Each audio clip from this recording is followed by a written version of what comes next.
I was commissioned by an ad agency who does work for the Bodies exhibit. They call it larger than life sculpture.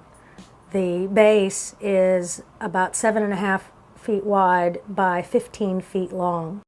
This piece is going to exhibit in New York on Pier 17. This is easily an 8-week project that the client wants delivered in 3 weeks.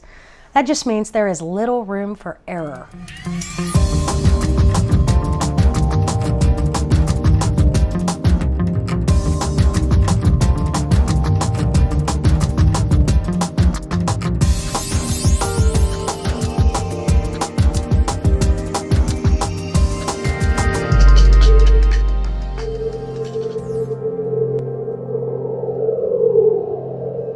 My reference materials are the internet, books, magazines, photographs. I'll take photographs. We'll make a model, a little clay model. This piece was 1/24, 1 inch equals 2 feet on this particular piece. The building blocks of this sculpture and many of my other sculptures are made of foam blocks, which I call billets. A 4 foot by 4 foot by 8 foot block of foam. We start by gluing blocks and assorted foam pieces together in the general shape of the model. And I don't start carving until I can see the piece in there. It's just up to me to go in and get it.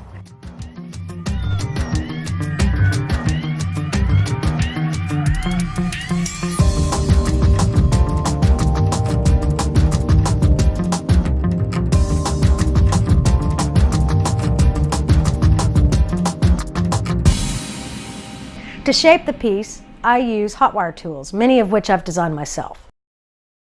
For the finishing work, the texturing, and the fine detail, I use tools such as rasps, curry combs, and electric sanders. You know, I could buy those tools already made, but I mean, to me, that's part of the fun. I do most of my work without the aid of a computer. I feel like I'm part mad scientist, you know, part crazy artist.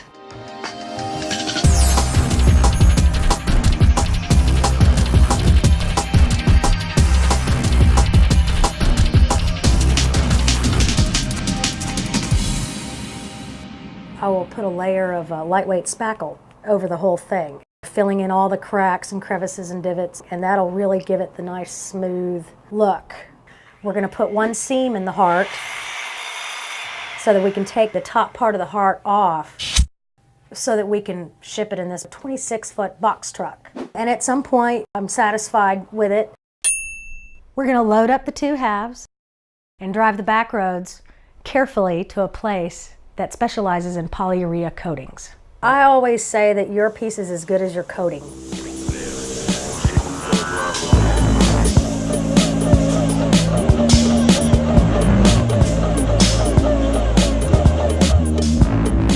That's the beauty of the bed liner. I mean, it goes on extremely hot, but it cures within seconds. I like the bed liner coating because I like the consistent texture that it gives. It's not a really rough texture, but it's also not really smooth either. And I like the fact that it's just really durable and UV resistant. I also like to pay special attention to UV resistant paints. I'll spend a little extra money and have it done right. Because I don't want to call in a year that says, hey, can you come repair this thing? It's broken. I spent my early career repairing other artists' pieces. That gave me a good education on materials and techniques that work and those that don't. When you cut down the amount of time that it takes to make something like this, you know, that's kind of does make this a little bit of a nail biter. Nothing can go wrong. But with enough experience, you know where you can kind of cut corners. You know how fast you can make something happen. And you also know how long it takes some things to dry or how long it takes some things just to do. I like to call everything that happens a happy accident. You fiddle with something until it just looks right. You may not always know exactly what you're doing when you get started. You just have to be fearless, go into it, attack it, and just get it done. With the collected experience of my amazing team, we were able to finish the job in just under 2 weeks. Kudos to my team. Robert, thank you guys. Ryan, wherever you are, thank you. couldn't have done it without you guys. Thank you. And John, too.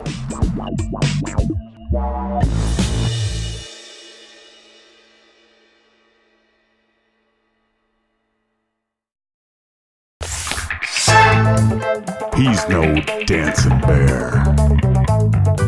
He don't dance. He's no circus freak.